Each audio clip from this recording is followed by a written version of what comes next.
माजी की मारूफ film star Laila भी खबरों की जीनत बनने के लिए मीरा के नक्शे कदम पर चलने लगी। लाहौर में जारी फिल्म इंडस्ट्री की एक तकरीब में लैला साथी अदाकारा मीरा के खिलाफ फट पड़ी। कहती हैं मीरा ने न सिर्फ मेरे पैसे लूटे हैं बल्कि मेरी 0 मीटर गाड़ी और दोस्त भी छीन लिया। वो मेरे पैसे से शॉपिंग कर रही है, वो मेरे बॉयफ्रेंड को छीन के उसको तो प्लीज मीरा ने मेरी गाड़ी छीनी। ये गेम यहाँ से स्टार्ट हुई है। 0 मीटर मीरा ने मेरी गाड़ी छीनी।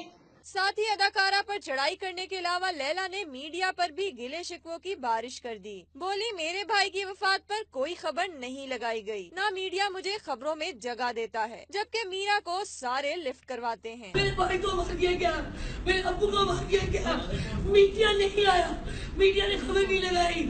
तकरीब में मौजूद जरार रिजवी और अदाकार इमरान खान लैला को समझाने की कोशिश करते रहे, लेकिन लैला ने सुनी अनसुनी करते हुए रोना और बोलना जारी रखा। लैला का कहना था कि वो वाहिद अदाकारा हैं जिन्होंने मेहनत से फिल्म इंडस्ट्री में नाम कमाया, लेकिन अब उनको कोई नहीं पूछता।